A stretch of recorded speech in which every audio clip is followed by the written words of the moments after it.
I'm Sarah Runwell, the editor of Insurance Investor and FundOperator.com. I'm here with Jonathan Walker, CFA, Sustainable Investment Manager at Gresham House.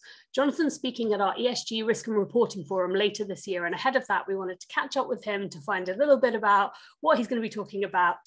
Hi, Jonathan. Hi there, hi. So my first question is, obviously you're speaking about sustainability at the conference and sustainability regulations in particular. So what are some of the big sustainability regulations that investors need to be aware of at the moment? Yes, it depends a little bit on where the organisation or where the fund is based or where it's looking to market. Clearly in Europe, sustainability regulations are already relatively well established. If you look at things like the Sustainable Finance Disclosure Regulation, SFDR, and EU taxonomy, these are already impacting on sustainability-oriented funds. Looking at it from an organisation or a corporate perspective in Europe, you've got the Corporate Sustainability Reporting Directive. Now, this is looking to improve the quality of sustainability reporting for corporates. So looking at things like environmental matters, social and employee aspects, human rights, anti-corruption, bribery issues, and so on. And we should hopefully get some draft standards towards the end of June, so later this month. In the UK, starting next year, there'll be about 1,300 or so of the largest UK registered companies having to start to report against the TCFD framework. And also later on this year, we're going to have the UK sustainability disclosure requirements and the green taxonomy. These will start to mature as the year goes on. Underpinning all of these, you've got the work that the IFRS is doing on its international sustainability standards. So we'll have the first draft of the ISSB towards the end of this year, focusing on climate. So there's a lot there already that I'm sure investors and corporates will be tackling with, and quite a bit coming down the line too. Yeah, sounds like an awful lot to be getting on with. So with that in mind, how can investors and companies make sure that they're making the most out of these regulations rather than it just being this massive regulatory burden that they have to deal with? Yeah, as I say, I mean, there's an awful lot that companies and investors are having to tackle at the moment. I think, as you say, it represents an enormous regulatory burden, and there's definitely no overstating that.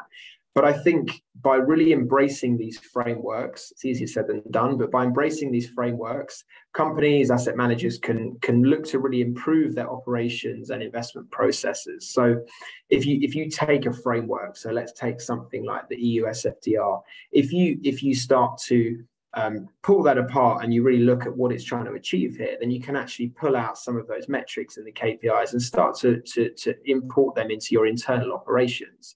So if you're a fund, you might look to embed these in your KPI banks. You might look to include some of the metrics in impact analysis, active ownership plans. So you can really start to have investment processes and regulatory requirements working alongside each other. And I think the same goes for companies and corporates too. There's an awful lot in there. And if you take the CSRD, for example, there's a lot in there already that you can start to pull out and put into processes and strategies internally. So to try and get these two things working symbiotically. I think it's really important that by being open and being proactive and trying to anticipate future changes, you really can make the most of this new regulation to evolve and enhance existing ways of working. Lovely. And, we've obviously talked about some of the current regulation and some of the kind of more immediate stuff. What are the future regulations that we can expect coming down the track that perhaps people might want to start thinking about now? Yeah, so as I say, in the UK, from next year, you've got a significant number of companies having to start to report against TCFD. Later this year, we'll have more knowledge and information on the UK SDR and green taxonomy. And as I say, you've also got the IFRS, the work it's doing in the background around creating the baseline sustainability standards. If we look a little bit further, I think with lots of these frameworks, they're going to start with climate and they're going to slowly move into other areas as the ways in which they communicate those frameworks sort of start to mature. And if we use Europe as an example, if you look at what's happening with the EU taxonomy, for example, That has 6 environmental objectives, and we've already seen the first 2, which are climate change mitigation and climate change adaptation. That's going to then move on to other environmental issues like water and marine resources, transitioning to a circular economy, pollution prevention, and also eventually biodiversity. So you can see on the environmental side, you have a clear runway of priorities, and I think it's more than likely that the UK is going to mirror this with its own green taxonomy looking forward. Now, that's just on the environmental side. On the social side, you're starting to see some of these issues come through things like the UK SDR and EU SFDR. But it's also worth noting that there are other frameworks and large regulatory matters being tabled. So things like a European social taxonomy. This we already have some sort of draft requirements already, and this is going to focus on human rights, equality, data protection, cybersecurity, all the way through to infrastructure and gender equality. So I think what's really important is that the organizations and the regulation setters hopefully learn from some of the teething issues of EU SFDR and the UK versions, so that when we want to expand out the range of regulations, all aspects of ESG will have learned some of those lessons, and they'll be a little bit easier to implement and a lot easier for companies and for financial institutions to absorb. Lovely. Last one from me. Obviously there's lots of stuff coming down the track as we've discussed. How can organizations, investors, etc., make sure that they're well placed to meet some of this regulation head on, rather than kind of being caught on the back foot by unexpected developments? Yeah, I think first of all, and again, it's easier said than done, but I think organizations need to be open to change. I think large companies in particular have been set in their ways for a very long time, and I think in part that's what's led us to the state that we're in. We've got a climate crisis, and everything that entails very much here already.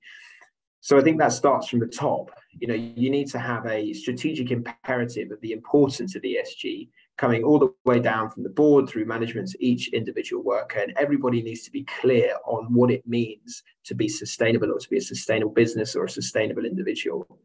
And there's a number of ways that can happen. First and foremost is with training. This needs to be given not just to a few choice individuals. We want everybody singing from the same hymn sheet within an organization. So individuals need to understand what ESG means to them and also to their organizations. I think if individuals feel intimately attached to ESG and sustainability, then they're going to be far more open to regulation designed to promote a more sustainable future.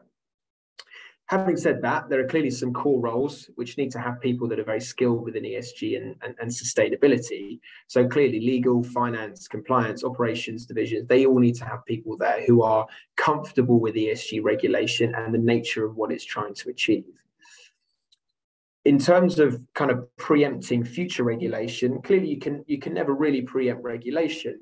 But I think actually what we're starting to see is sustainability regulation moving from a period of fragmentation to one of harmonization.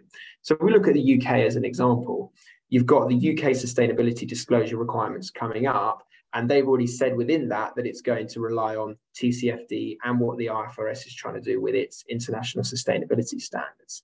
So it's clear that if you're a company and you're going to have to deal with these frameworks further ahead, and that it's already going to lean on TCFD, for example, it's really, really important that you make sure that TCFD and everything that it entails is embedded within an organization. You need to know your climate risks and your opportunities, and you need to ensure that improving these issues is a central part of what you're trying to achieve as a business. Then when new regulation does come along that builds upon it, you've already done some of the heavy lifting.